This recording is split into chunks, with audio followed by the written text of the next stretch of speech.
मानव रहित यान इस सफर पर निकलेंगे, सूचनाएं इकट्ठी करेंगे, पता करेंगे आकार, आकृति, घनत्व, संरचना, आंतरिक बनावट, परिक्रमण और गुरुत्वाकर्षण का विवरण।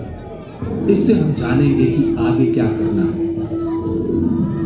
सारे विचार ड्राइंग बोर्ड पर हैं। इनमें से 3 हैं। ये है इम्पैक्ट। इसे एस्टेरॉयड पर नियंत्रित और निश्चित समय पर प्रहार करने के लिए डिजाइन किया गया है।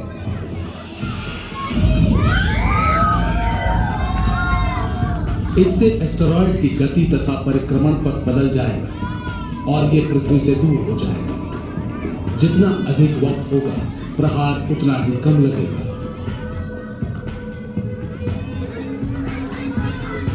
यदि कम से कम 1 दशक का समय है, हम एस्टेरॉयड के पास से बड़ा अंतरिक्ष यान उड़ाते हैं। इस यान का हल्का सा गुरुत्वाकर्षण इसे अपने मौजूदा रास्ते से हटाने के लिए काफी है, ताकि ये पृथ्वी से ना टकराए।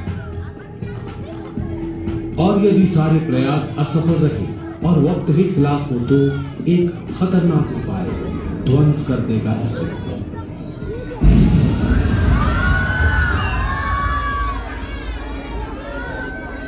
खतरनाक क्योंकि एस्टेरॉयड को ध्वंस करने से इसके कई छोटे टुकड़े हो सकते हैं जो धरती से टकरा सकते हैं। लेकिन आग क्यों है यहां? एस्टेरॉयड के संभावित चोट से रक्षा करने के लिए तो नहीं, क्योंकि ये काम तो मशीनों का है, इंसानों का नहीं। यदि आग यहां है तो वजह है कि आप एक एडवेंचर का हिस्सा है।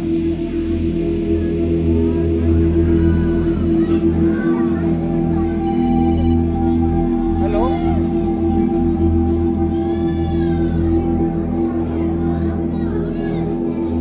दूसरी दुनियाओं को जानने की हमारी आदिम जिज्ञासा रही है। ये हमें ले आई थी चांद पर। आज ये हमें ले चली सौर मंडल के पार।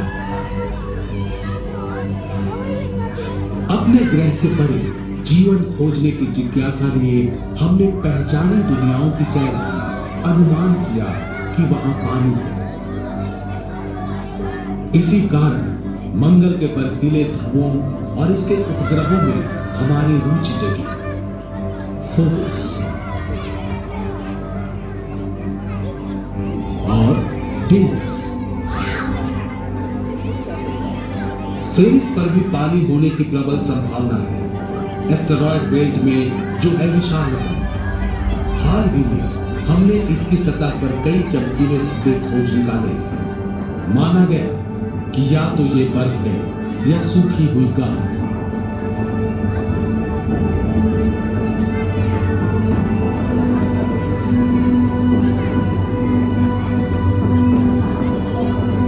पानी का एक और विशाल संग्रह बृहस्पति के एक उपग्रह यूरोपा पर है।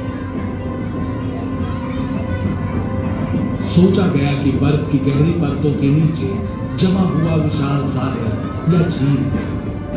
किसे मालूम वहां कैसा जीवन पल रहा है। हालांकि यूरोपा तक पहुंचने में 3 साल लग सकते हैं और मंगल तक पहुंचने में महज 7 महीने। अभी तक तो ये सफर एक तरफा है। हम वापस घर नहीं आ सकते। अंतरिक्ष में यात्रियों को भेजने के लिए बहुत सारा ईंधन चाहिए, क्योंकि पृथ्वी का गुरुत्वाकर्षण हमें वापस धरती पर खींचता है। हम जितना ढो सकते हैं दूर की दुनिया से घर वापसी के लिए, उससे ज्यादा ईंधन की जरूरत है। तो फिर समाधान क्या है? अंतरिक्ष में ईंधन भरने का स्टेशन अच्छा विचार है।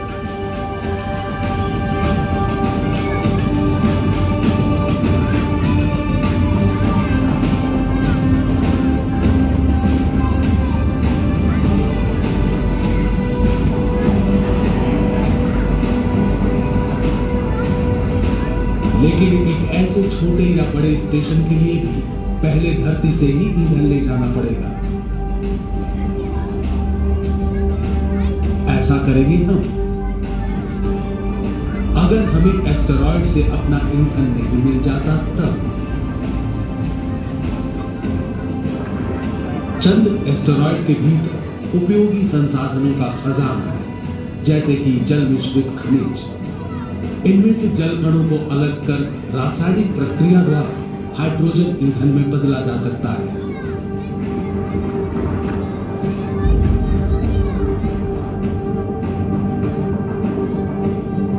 हम इनमें से सांस लेने के लिए ऑक्सीजन और पीने के लिए पानी भी निकाल सकते हैं।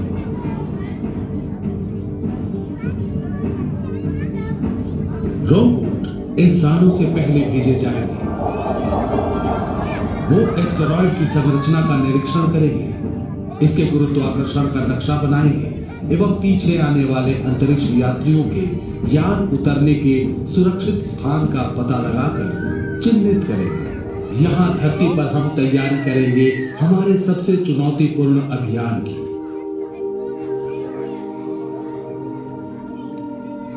इंसान अभी तक चंद्रमा तक की दूरी ही तय कर पाया है। इसकी मोहक तस्वीर कई बार धोखे में डालती है। सांस लेने को हवा नहीं, तापमान का चरम उतार चढ़ाव।